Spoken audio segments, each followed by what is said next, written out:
নির্বাচনটা যাতে ফেব্রুয়ারির ২৬ সনের ফেব্রুয়ারির মধ্যেই এটা ঘোষণা করা যায়, শিডিউল ঘোষণা করা যায়, সেই ব্যবস্থা আপনি নেন। উনি কয়েকদিনের মধ্যেই নির্বাচনের তারিখ ঘোষণা করবেন। অতীত ফ্যাসিবাদ তারা এটাকে অস্থিতিশীল পরিস্থিতি তৈরির চেষ্টা করছে, সেটা প্রতিহত করা হবে। আমি আমার বক্তব্যে যেটা ওনাকে বলেছি যে কঠোর হস্তে অতীত স্বৈরাচার যাতে উত্থিত না হয়, ডিস্টেবিলাইজেশন তৈরি না করে, এ ব্যাপারে আপনি সতর্ক থাকুন এবং প্রতিরোধ করে চলুন, সেই ব্যাপারে কার্যকরী ব্যবস্থা নেন। আর বলেছি যে নির্বাচনটা যাতে ফেব্রুয়ারির ২৬ সনের ফেব্রুয়ারির মধ্যেই এটা ঘোষণা করা যায়, শিডিউল ঘোষণা করা যায়, সেই ব্যবস্থা আপনি নেন। তাহলে অনেক কনফিউশন কেটে যাবে। অন্তর্বর্তীকালীন সরকারের এটা একটা অন্যতম দায়িত্ব এবং কর্তব্য। অবশ্যই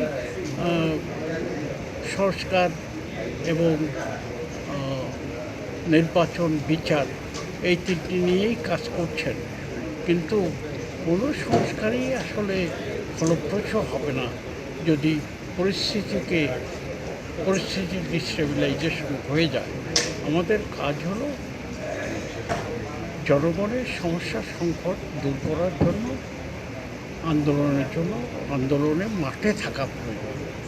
এবং আমাদের দলীয় দৃষ্টিভঙ্গিতে আমরা যেটা মনে করি যে রাষ্ট্র ব্যবস্থার যে মৌলিক দিক, যে শোষণের দিক, আমরা দালাল লুটেরা, ধনিক শ্রেণী, সামন্ত অবশেষ, ভারতীয় আধিপত্যবাদ এবং মার্কিন সহ সকল সাম্রাজ্যবাদী শোষণ যদি বাংলার মাটি থেকে উচ্ছেদ না হয়, তাহলে ফ্যাসিবাদী যে ব্যবস্থা সেটা থেকেই যাবে এবং বারবার জনগণ এটাকে বিদ্রোহ করবে, প্রতিরোধ করে তুলবে এবং অভ্যুত্থান করবে।